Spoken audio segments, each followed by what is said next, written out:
Ada tiga lagi, boleh? Baik. Assalamualaikum warahmatullahi wabarakatuh.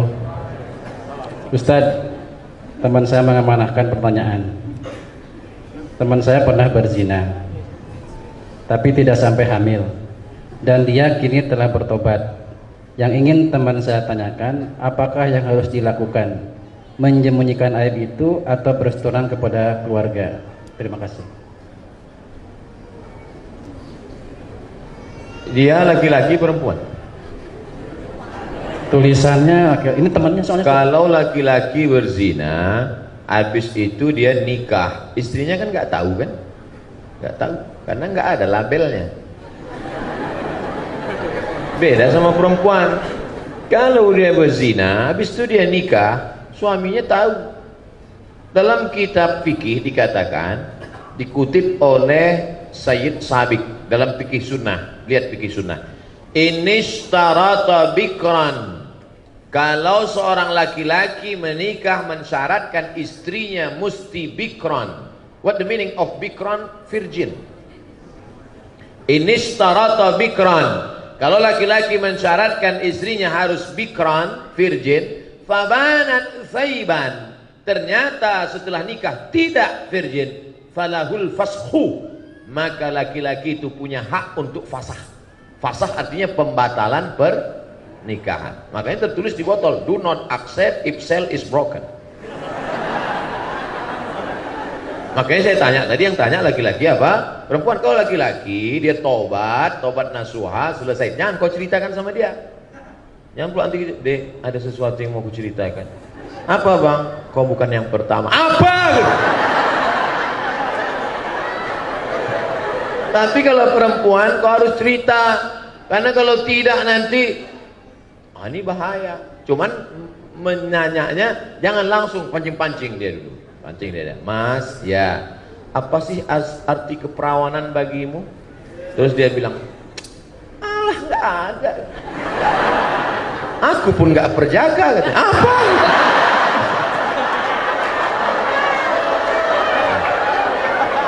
Jadi hati-hati. Kalau memang dia siap menerima, lanjutkan. Tapi kalau tidak, itu nanti bisa menjadi fasah namanya. Apa namanya? Fasah. Fasah itu artinya pembatalan pernikahan karena laki-laki punya hak. Ini hati-hati perempuan. Mudah-mudahan Allah menjaga kehormatan anak-anakku sekalian. Amin ya Allah. Ustaz, dua lagi. Bagaimana jika perekonomian di dunia berbasis Islam? Akan seperti apa perekonomian itu? Apakah masih ada kemiskinan? Apakah masih akan terjadi inflasi? Kita bicara tentang ekonomi di alam goib atau alam nyata? Saya tanya sekali lagi. Bicara ekonomi Islam ini bicara teori di alam kertas, makalah, seminar, lokakarya, atau pernah nyata di alam nyata? 2,5 tahun jadi khalifah, dan dia menantang siapa yang bisa berjalan kaki dari Son'a ke Darul Bayda. Son'a, Yaman. Sekarang kita hitung. Yaman, naik Yaman, Saudi Arabia, naik ke atas Suriah, Yordania, Palestina, naik ke atas lagi Mesir, Tunisia, Aljazair, Maroko, 9 negara. Siapa yang sanggup jalan kaki 9 negara mencari fakir miskin, bawa ke sini. Kata Umar bin Abdul Aziz. Abad kedua Islam, tidak ada fakir miskin kalau ekonomi Islam diterapkan. Jadi kita bukan cerita masalah makalah seminar, kita bicara tentang pernah wujud ada di alam nyata. Bukti, real, fakta, bukan fiktif. Jadi orang Islam cerita ekonomi ini bukan dongeng, bukan cerita tentang masalah. Nah, ini mesti diwujudkan kepada umat Islam. Lalu kemudian kenapa dalam fikih itu, coba baca kitab tafsir di abad-abad keempat, abad-abad kelima, abad-abad keenam. Mereka cerita tentang anjing Ashabul Kahfi warnanya apa? Apakah anjing herder, apa anjing bulldog? Mereka cerita tentang perahunya Nabi Nuh sebesar apa, kayunya dari kayu apa, mendaratnya di mana. Lalu kemudian orang zaman sekarang baca itu, apa ini? Ngapain dikaji anjing Ashabul Kahfi? Ngapain dikaji? Justru kalau dilihat dari sisi lain, begitulah hebatnya ekonomi zaman itu sampai mereka memikirkan sesuatu yang berlebihan karena memang makan cukup, kehidupan luar biasa, ekonominya mapan, sampai mereka berpikir tentang sesuatu yang tak terpikirkan oleh manusia sekarang. Sekarang kenapa orang tidak produktif? Gimana mau produktif? Ekonomi morat-marit, tunggang langgang, litang pukang.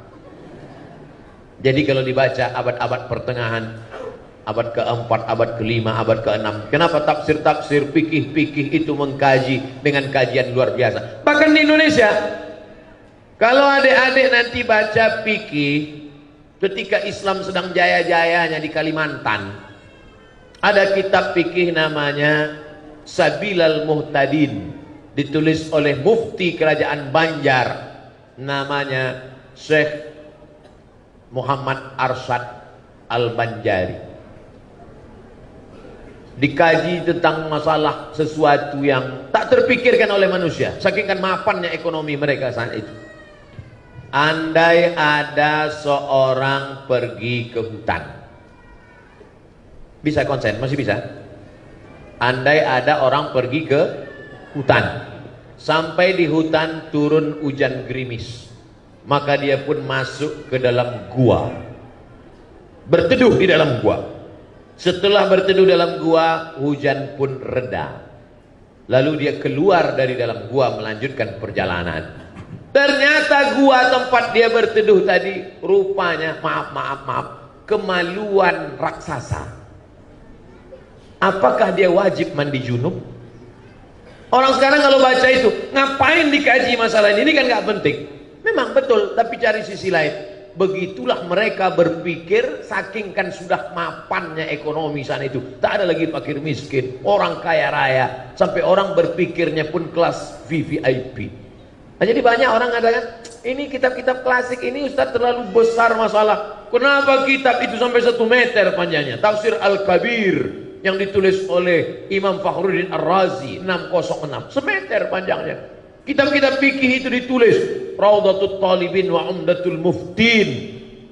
Dalam syarah hadis pula Fathul Bari syarah Sahih Al-Bukhari, sampai dikaji masalah waw, masalah fa, masalah wa. Untuk apa dikaji ini? Saking kan makmurnya hidup mereka, tak ada lagi dikaji masalah kemiskinan. Kenapa penulis-penulis sekarang tidak produktif? Salah satu sebabnya adalah masalah ekonomi. Saya hanya ingin bercerita bahwa umat Islam kalau cerita ekonomi Islam bukan cerita teori tapi pernah jaya, dia ingin mengulang kejayaan itu. Dan kalau Islam jaya, semua akan mendapatkan rahmat. Wa ma arsalnaka illa rahmatan lil